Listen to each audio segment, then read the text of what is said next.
Mengapa Alkitab banyak versi? Sebenarnya Alkitab hanya ada satu versi. Manuskrip-manuskrip asli dari Alkitab disimpan di berbagai tempat. Ada yang di museum, ada yang sebagai koleksi pribadi, dan ada yang di perpustakaan di berbagai wilayah di dunia. Sebagian besar di antaranya ada di museum di Yerusalem, ada juga yang di Mesir dan ada yang di Vatikan, serta di berbagai negara lain. Manuskrip-manuskrip Alkitab tertulis dalam beberapa bahasa, yaitu bahasa Ibrani kuno, Aramaik kuno, dan Yunani kuno. Jadi sekali lagi, Alkitab hanya ada satu versi saja. Yang banyak versi adalah terjemahannya. Terjemahan Alkitab ke dalam berbagai bahasa itu seringkali disebut sebagai versi terjemahan. Di Indonesia saja, Alkitab telah diterjemahkan ke dalam lebih dari 40 bahasa daerah. Ada bahasa Jawa, bahasa Batak, bahasa Sunda, Minangkabau, Bugis, Dayak, Bali, dan sebagainya. Setiap terjemahan itu disebut dengan versi terjemahan Alkitab, atau Alkitab versi terjemahan bahasa Jawa, bahasa Batak, bahasa Sunda, dan sebagainya. Tapi ini bukan berarti bahwa Alkitab sudah dipalsukan. Alkitab tetap asli, dan pesan dalam Alkitab tetap sama pada intinya, yaitu tentang kabar keselamatan di dalam Tuhan Yesus Kristus. Berbagai versi terjemahan Alkitab umumnya diterjemahkan oleh para ahlinya, orang-orang yang memiliki kapasitas dan kemampuan serta pengetahuan berkaitan dengan bahasa dan budaya.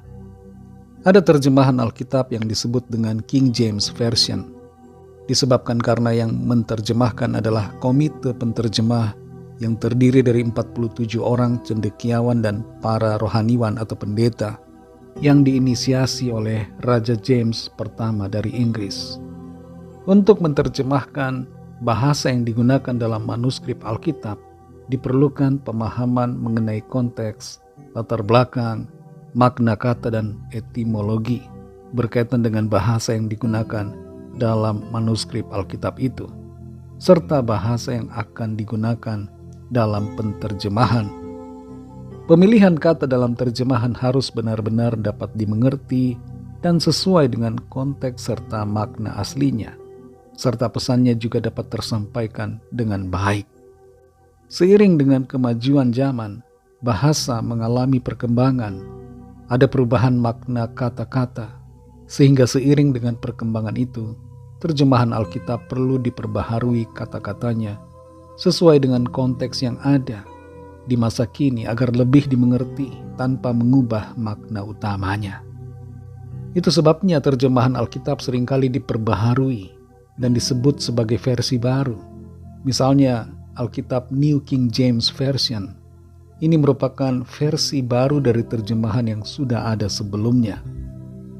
Di Indonesia, selain Alkitab dalam berbagai bahasa daerah, ada juga Alkitab terjemahan versi bahasa Indonesia sehari-hari. Ada versi terjemahan baru, ada juga versi bahasa Indonesia masa kini, dan sebagainya.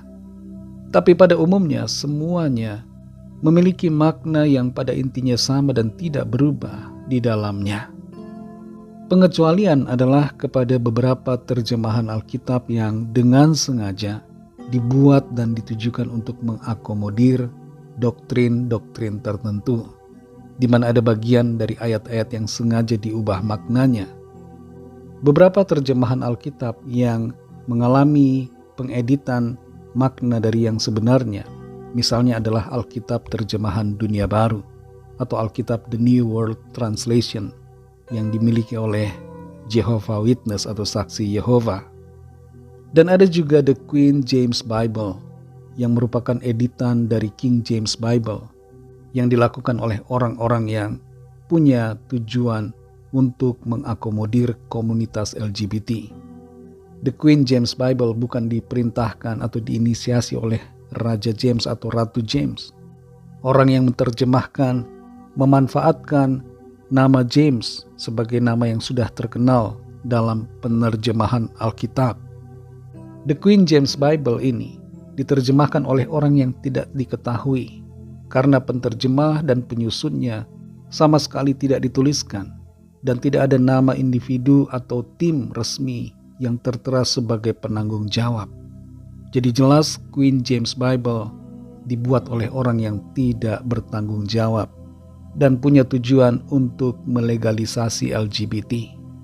Masih ada terjemahan Alkitab versi yang lain yang memang sengaja berusaha untuk mengaburkan atau mengubah ayat-ayat dan mengaburkan pesan-pesan utama di dalam Alkitab. Kita semua tentunya perlu tahu dengan baik terjemahan Alkitab mana yang benar-benar dapat dipercaya dan sesuai dengan makna dan pesan sebenarnya dari manuskrip Alkitab yang ada.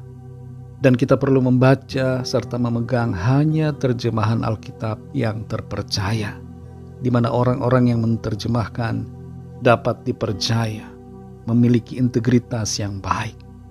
Jadi sekali lagi saudara, Alkitab hanya ada satu. Alkitab tidak dipalsukan. Yang banyak versi adalah terjemahan Alkitab, bukan Alkitabnya. Banyak orang yang menuduh Alkitab dipalsukan dengan maksud untuk menghilangkan integritas Alkitab. Memang seperti itulah strategi dan tipu daya iblis yang bekerja di dalam manusia-manusia durhaka. Orang-orang yang pembohong dan pendusta yang berusaha menipu daya dan menjerumuskan orang ke dalam kesesatan.